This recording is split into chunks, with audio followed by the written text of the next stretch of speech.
Last week we took a look at the new Milwaukee Fuel M18 rear handle circular saw, and we had a windy day. We had dust everywhere, chips blowing in our face. We had a few cutouts.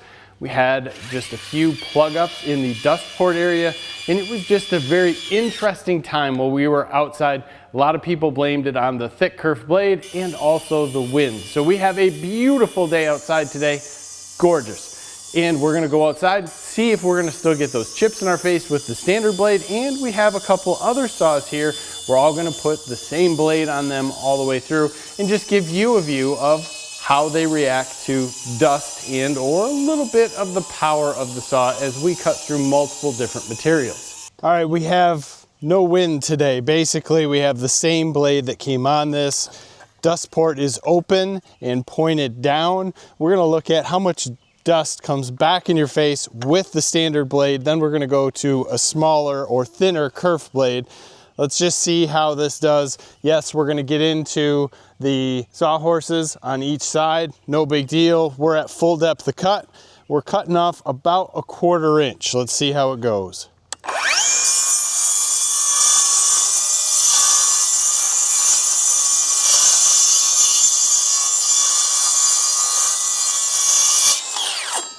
I hope you can see how much sawdust is coming back up. In fact, it's piling up in the front of the saw.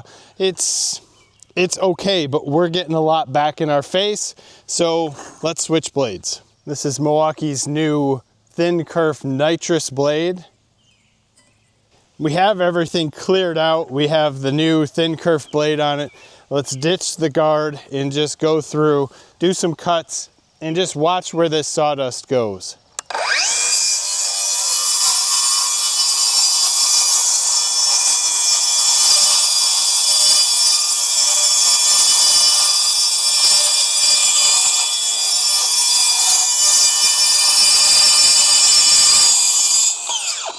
So this should tell you my hand's covered. It's in my face. It is all over the place. The dust port's throwing it out the side, but I'm getting a ton of chips up, and mostly it's going to be from OSB. I don't think that's going to happen if we run something else. Let's go one more quick and watch it, and then we'll switch.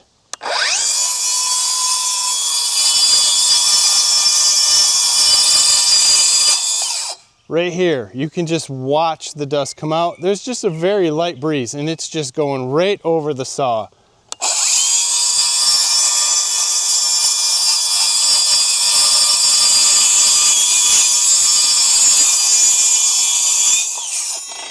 Let's see if we get that same issue with the Makita. Same blade, well, brand new blade, but same brand, Milwaukee. And let's just go through and see what the dust does.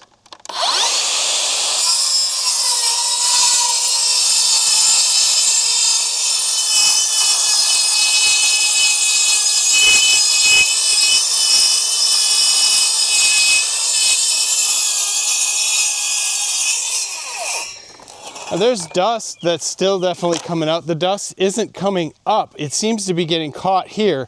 Now the plug is in Makita's dust port. So the dust is coming around the back instead of coming up. Now I'm not gonna say I'm not getting any dust in my face, but it is nothing like what I'm getting with the Milwaukee. Let's do one more.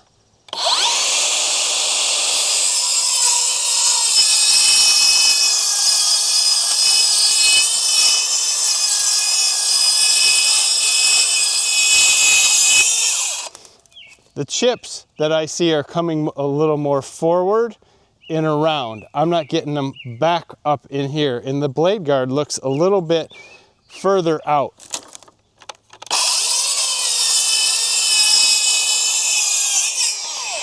Here's the Metabo HPT rear handle with the same Milwaukee nitrous blade on it. Let's see how this does as far as dust.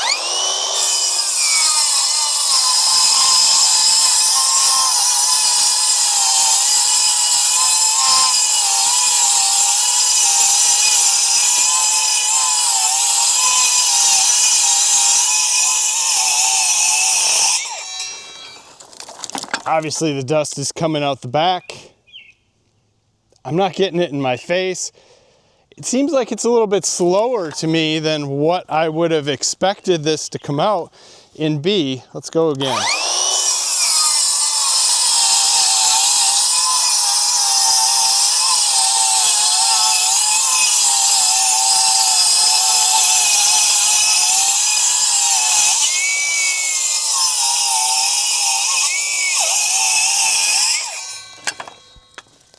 A little bit of issue here with the sawhorses.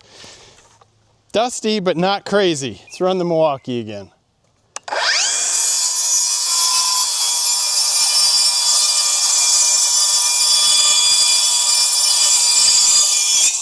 With this blade, compared to the Metabo HPT, it's just rolling right through this.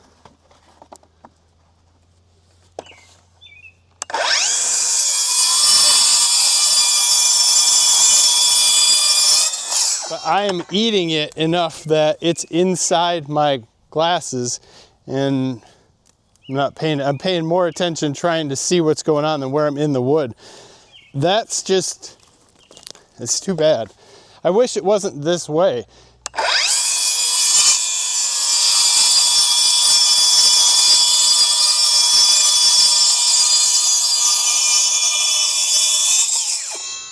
And I think it's worth noting, I want you to watch this dust port at this point in time.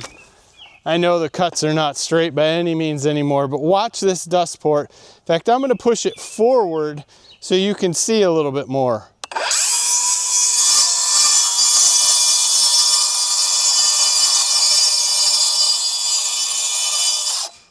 I hope you're noticing it's plugged again. So here we are, it's open but plugged.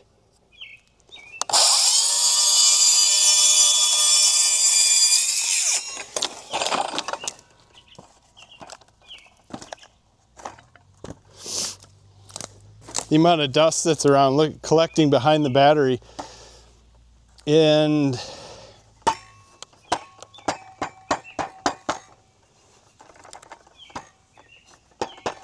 that's open. So in our last video, we did a lot of work in treated lumber, and that's what kind of we blamed on it being plugged up. Now we're in just not even full depth of cut, but with OSB, and we're still getting this plugged with a thin kerf blade.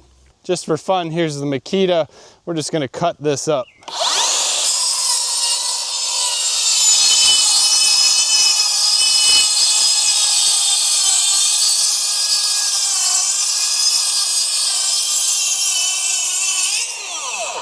I mean, no disrespect to this Milwaukee blade, but the only tool that's really happy with the Milwaukee blade is the Milwaukee.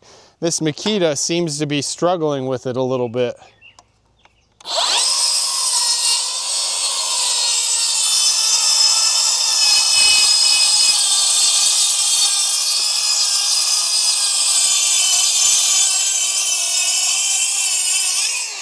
Not a single hit in the face from the Makita at all.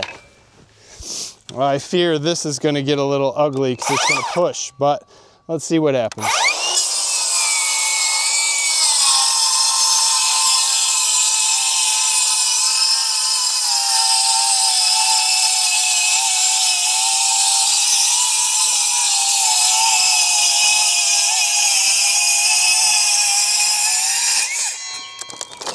I'm not going to say I want dust on my shoes by any means, but I didn't get anything in my face with this either. Last cut, let's see how it goes.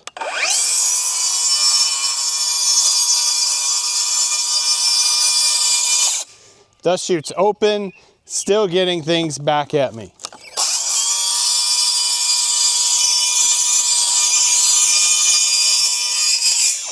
Here's a rip on a 2x6. Let's just see if the dust comes back up at all from this same thin kerf blade.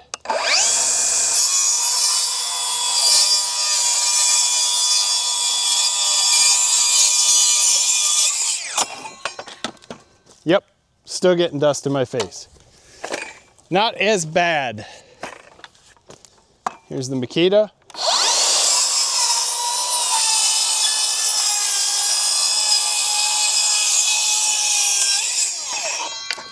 a little bit from this. Not bad at all, but definitely some. Here's the Metabo.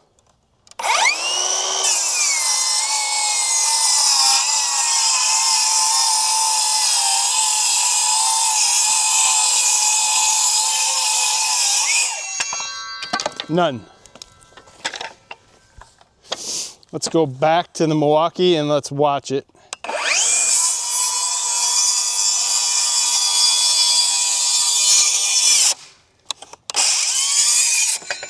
That's me pushing the saw and we hit the sawhorse. This Milwaukee blade is happiest in the Milwaukee, really odd.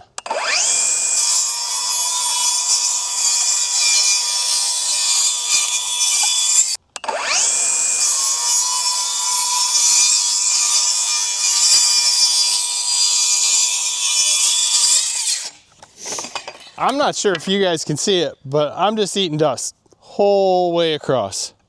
That video speaks for itself, and I do not have to go over and recap anything because we still had plug ups in the Milwaukee on dry OSB. Interesting, still had a ton of chips come up and get in our face, not only with OSB, but also with standard dimensional pine. Now, I'm not going to say the Makita didn't have some of that. The Metabo HPT definitely did not. Is that a speed of the blade, the RPM? Maybe in that, because you could definitely hear the Metabo HPT bog down. It did not like the Milwaukee nitrous demo blade, which was interesting to me. Just totally interesting as you look through this. There's no doubt when you look at these saws, the Milwaukee cut the most and was shaken off the most, but is still by far the dustiest saw out of all of them. As far as performance wise, the Milwaukee really rocked it out with the nitrous blade, followed by the Makita and then the Metabo HPT. With their standard blades, if we go back a video, this Makita blade is not a really great blade, but the Makita did just about as well, if not better, than the Milwaukee. But at that point in time, the Milwaukee had the thick kerf blade on it. So there was a significant difference there. Thin kerf to thin kerf, the Milwaukee's got more power than the Makita, zero doubt in my mind. Fit and feel, that one's open to everyone. But to me, I think the Makita had the more smooth feel to it, the easier cut, the less wanting to wander, and it just was a little bit smoother. Less chips in the face. If the chips in the face weren't there, it would be a real close battle. If you don't want any chips in the face, the Metabo HPT by far wins that, but it doesn't have a dust collection port, and that is something that gets me wondering, you know, we're plugging this off basically, or allowing it just to dump out the side, and in many cases it just gets plugged. Is that dust collection port pushing more chips up and back so we're getting them? An interesting way. If we look at the last video, even when we had the dust extractor connected to the Milwaukee, it didn't matter. Still got chips up. So hard to say, but we're still honing in on this and we'll keep working on it. I think it's an interesting way of looking at the tools just to see what you're going to feel like if you're making these similar cuts. Cross cuts, I don't see anyone having any issues with any of these saws, although I probably wouldn't use a rear handle for a cross cut in most situations just because of the leverage with all the weight out in front of you. When you're trying to pick this guy up and hold it in the back rather than hold it over top, it's just a comfort factor to me. Although I'd love to still have the blade on the left rather than the right, then I just go down to a 6.5 inch. The debate will go on forever. I'd love to hear your comments below. If you haven't already, give us a like on this video and subscribe to the channel. We appreciate that. As always, thank you for your time. Have a great day.